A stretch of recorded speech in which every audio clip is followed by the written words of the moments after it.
ओढ़े एक पट पोड़े, दो श्री हरि प्रिया प्रवीण, सघन कुंज घन बनजू में, बेहरत अति रस लीन। राधे राधे। निकुंज प्रवेश। हम और आप सभी प्रिया प्रीतम के निकुंज की लीलाओं का श्रवण कर रहे हैं। उस रस, जिस रस को प्राप्त करने के लिए ब्रह्मा इत्यादि भी तरसते हैं, उस रस में ये मनुष्य का ही सौभाग्य है।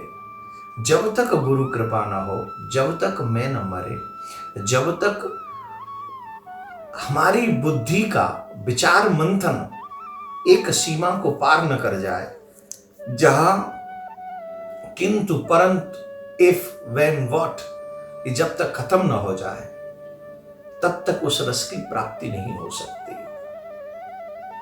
सांसारिक विचारों से हम वहां तक नहीं पहुंच सकते। सांसारिक प्रतिक्रियाएं जहां पर समाप्त होती हैं, वहां से प्रिया प्रीतम के इस अद्भुत अलौकिक दिव्य प्रेम का रसास्वादन प्राप्त होता है।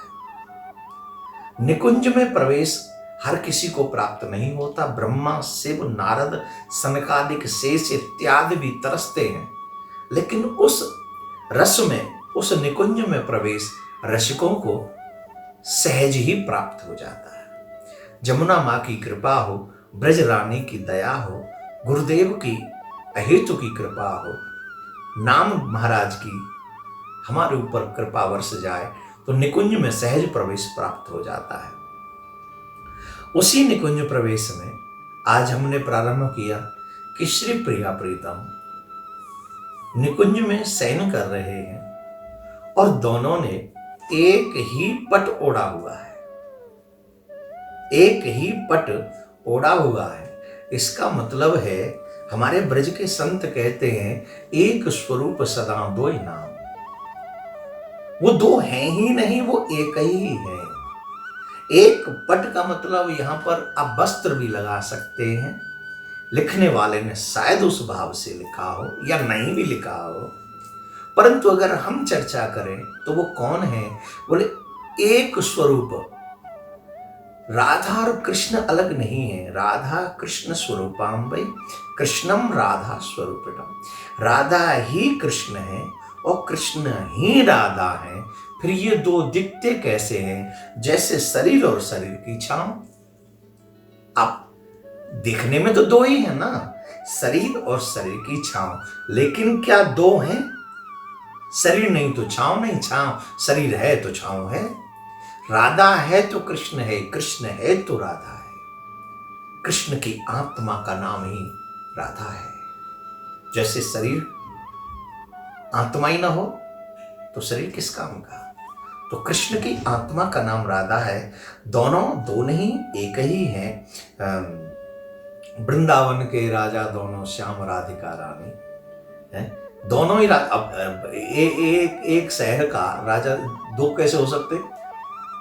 यहां लिखा गया वृंदावन के राजा दोनों। इसका मतलब है दोनों एक ही हैं, इसीलिए ये वृंदावन के दोनों राजा हैं।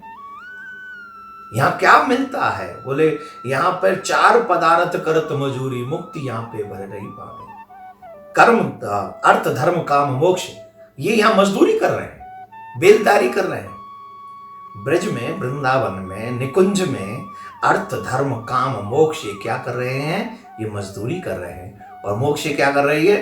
भर रही पानी, वो पानी भर रही है। ऐसी निकुंज है जिस निकुंज में अर्थ, धर्म, काम, मोक्ष मजदूरी कर रहे हैं, जहां मोक्ष पानी भर रही है। तो मैं यहां एक बात तो कहना चाहूंगा, प्रिया प्रीतम के उपासकों को न अर्थ की जरूरत है, न धर्म की जरूरत है, न काम की जरूरत है, न मोक्ष की आवश्यकता है।